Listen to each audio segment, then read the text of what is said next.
हरियाणा में हमारे 3 निगम के चुनाव, एक नगर परिषद का चुनाव, 3 नगर पालिकाओं के चुनाव,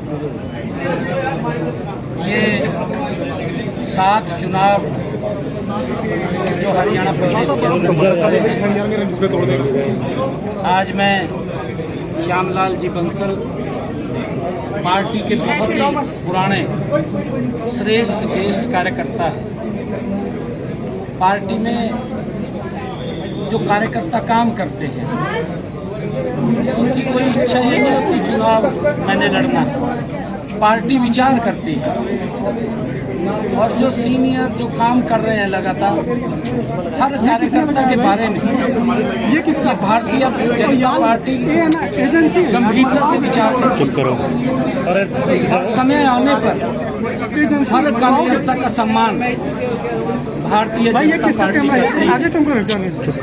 मैं उसी का उदाहरण हूँ, श्यामलाल बंसल जी उसी का उदाहरण है कि जो कार्यकर्ता काम कर रहा है पार्टी कहीं ना कहीं उसके बारे में मंथन विचार कर रही है और समय आने पर उसका उचित सम्मान भी होता है। श्यामलाल जी ने और इनके साथ हमारे पंचकुला के वार्ड पार्षदों ने 20 वार्ड पार्षदों ने नामांकन भरा है और मैं सभी को बहुत बहुत बधाई देता हूं, शुभकामनाएं देता हूं। मां मनसा की ये पवित्र भूमि और जिस भूमि पर गुरु गोविंद सिंह जी के चरण कमल पड़े, नाडा साहिब, मां चंडी की ये धरती, मैं इसको प्रणाम करता हुआ मैं श्यामलाल जी और इनकी पूरी टीम जो 20 पार्षद हैं जिन्होंने नामांकन आज भरा है, मैं उनको बहुत बहुत बधाई देता हूं, शुभकामनाएं देता हूं। और पूरे हरियाणा प्रदेश के अंदर जो मैंने कहा है कि 3 निगम के चुनाव हैं, 3 के 3 हमारे मेयर, 1 नगर परिषद का चेयरमैन, 3 नगर पालिकाओं के चेयरमैन और उनकी पूरी टीम जीत करके कमल का फूल, ये डबल इंजन की सरकार ट्रिपल इंजन में तब्दील होगी। और मोदी जी के नेतृत्व में जो विकास की एक गति चली है हरियाणा प्रदेश में, हमारी डबल इंजन की सरकार उन योजनाओं को निरंतर धरातल पर उतारने का काम कर रही है। इनमें भी हम कोई विकास की कोर कसर नहीं छोड़ेंगे।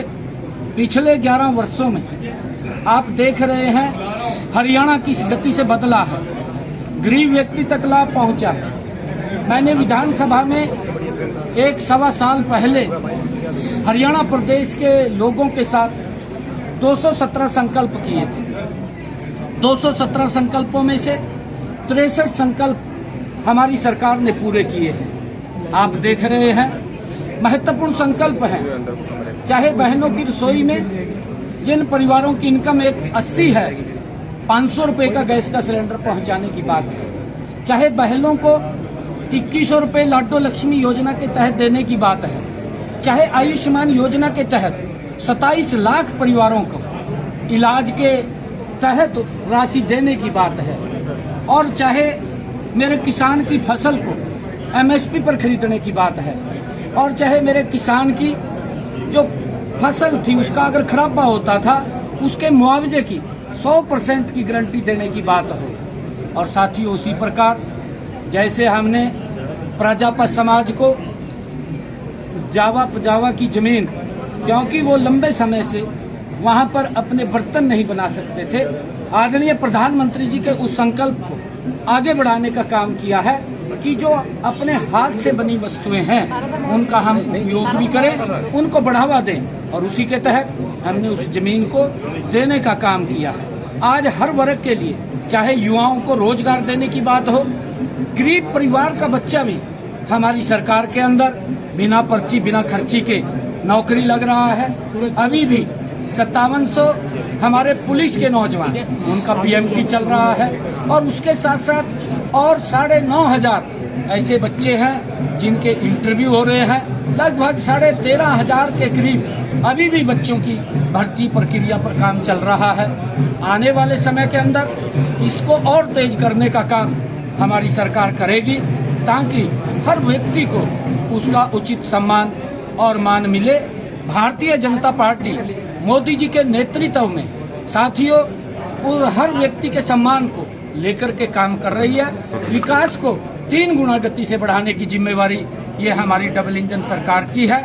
मैं चाहूँगा, मैं पंचकुला के लोगों से, अम्बाला के लोगों से, सोनीपत के लोगों से, रेवाड़ी के लोगों से और धारूहेड़ा के लोगों से और हमारे सांपला के लोगों से और उकलाना के लोगों से मैं आग्रह करूंगा कि आप एक मुश्त होकर के कमल का फूल खिलाने का काम करें। विकास की गति को बढ़ाना ये हमारी सरकार की जिम्मेवारी है। कोई कोर कसर हम नहीं छोड़ते। स्टेट स्तर के ऊपर भी विपुल गोयल जी के नेतृत्व में जो हमारे स्थानीय निकाय मंत्री हैं, उनके साथ एक टीम को लगाया है और उसके साथ साथ हमने हर निगम का भी वो अपना संकल्प पत्र यहाँ की समस्याओं को ध्यान में रख करके बनाए। और जैसे मैं अगर पंचकुला की बात करूं, यहाँ पर हमने पिछले 11 वर्षों में अगाध काम करवाए हैं। आज चाहे पंचकुला की ब्यूटिफिकेशन को लेकर के हो और चाहे टेंडर के अंदर जिनके टेंडर हो चुके हैं उनके ऊपर भी काम चल रहा है, उन लगातार जल्दी ही पूरे हो जाएंगे। चाहे यहाँ ड्रेन के ब्यूटिफिकेशन की बात हो, पार्कों के ब्यूटिफिकेशन की बात हो, लगातार यहाँ पर काम चल रहे हैं और भी इसको गति से करने का काम हम आगे करेंगे। उस बोर्ड से ये सीधा संकेत बंगाल के लोगों ने दिया है कि नरेंद्र मोदी जी के नेतृत्व में बंगाल कमल के फूल की अब वहाँ पर सरकार बनाएगा और बंगाल भी अब विकास के मामले में पीछे नहीं रहेगा। हमारा बंगाल भी ये विकसित बंगाल बनेगा और उसको लेकर के जो वोट वहाँ पर आए हैं, इतनी भारी मैंडेट वहाँ लोगों ने दिया है, घरों से निकल करके दिया है, वो सरकार के प्रति जो रोष है, क्योंकि वहाँ पर जिस प्रकार का कम्युनिस्ट का तांडव था और वहाँ के लोगों ने बड़ी मुश्किल से उस तांडव से 35 साल बाद पैंडा छटवाया था, उस बड़ा तांडव ये वहाँ पर ममता बनर्जी ने किया है। अब लोग चाहते हैं कि लोग विकास चाहते हैं, लोग तांडव नहीं चाहते और उन्होंने निर्णय कर लिया है कि मोदी जी के नेतृत्व में बंगाल में भयमुक्त सरकार, विकासशील सरकार और भ्रष्टाचार मुक्त सरकार बनाने का काम करेंगे। उसके लिए इतना बड़ा मैंडेट वहाँ के लोगों ने दिया है और वहाँ कमल का फूल खिला। कांग्रेस को भी धरातल पर दिखाई नहीं दे रहा, क्योंकि इनके पास बताने के लिए कुछ नहीं है। मैं बताता हूँ इनके पास बताने के लिए क्या है। इन पर बताने के लिए है मोदी को गाली देना, सबसे पहले तो भी मोदी ने ये कर दिया, मोदी ने वो कर दिया। दूसरा, डॉक्टर भीमराव अंबेडकर जी ने जो पवित्र संविधान बनाया उसको लेकर के कि अगर सत्ता में आ गए तो खतरा हो जाएगा।